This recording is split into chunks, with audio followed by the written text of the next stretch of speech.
pour les avions et pour le développement économique. Si au nom de l'environnement, on commence à tout interdire et à arrêter tout développement économique, on sera tous pauvres ensemble, on aura nos dreadlocks et on sera sur nos ZAD avec nos toilettes sèches. Et donc j'espère qu'on va construire cette autoroute. Je suis pour les pelleteuses. Cette autoroute, elle va permettre de désenclaver le territoire, elle va permettre de créer de l'emploi, de créer une attractivité économique, ça va créer aussi de la sécurité. Qu'est-ce que vous répondez, vous, à tous ces arguments? Bon, alors sur la sécurisation, le premier point, c'est que l'autoroute, elle va dégrader la sécurité qui est aujourd'hui en place sur la route nationale 126. Le développement économique du Sud-Tarn est déjà permis par une route nationale 126 qui est publique, qui est gratuite et qui en plus est sous-fréquentée. C'est Adréal Occitanie qui l'a dit, on est à 6 000 véhicules jour, là où le ministère des Transports déconseille d'investir dans une autoroute en dessous de 10 000. Pas de problème au niveau du développement économique, c'est une revue de littérature qui a été faite par des géographes. D'ailleurs, c'était la décision de la première instance.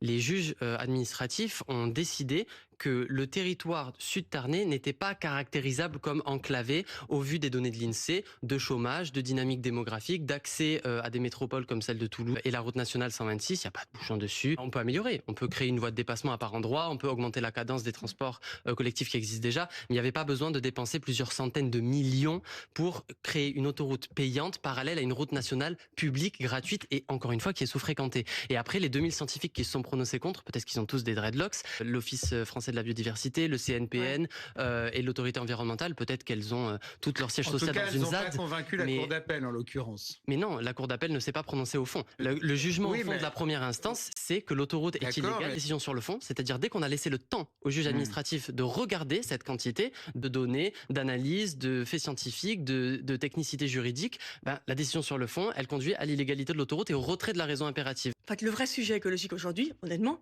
c'est les mines de charbon, notamment en Inde. Le fait que les écologistes aient bloqué pendant plusieurs mois la construction de l'autoroute A69, ça va complètement résoudre la crise climatique de toute façon.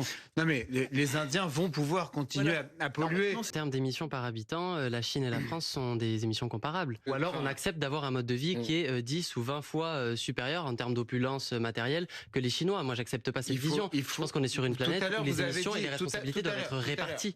Les contribuables français payent des impôts. Ils payent pas des impôts en occupant des ZAD. Il faut quand même qu'il y ait un tout petit peu d'activité économique en France, mais on a l'impression que ça devient un gros mot. Et vous savez, à Albi, il y a une autoroute qui relie Albi à Toulouse. Il y a le même taux de pauvreté qu'entre Albi et Castres. Il y a une autoroute à Carcassonne. Il y a le même taux de pauvreté entre Carcassonne et Castres. Ce sont des régions similaires qui sont aux abords de Toulouse. Donc l'autoroute, et ça a été dit par des géographes et c'est vérifié par les données, une autoroute, ça ne permet pas automatiquement un développement économique.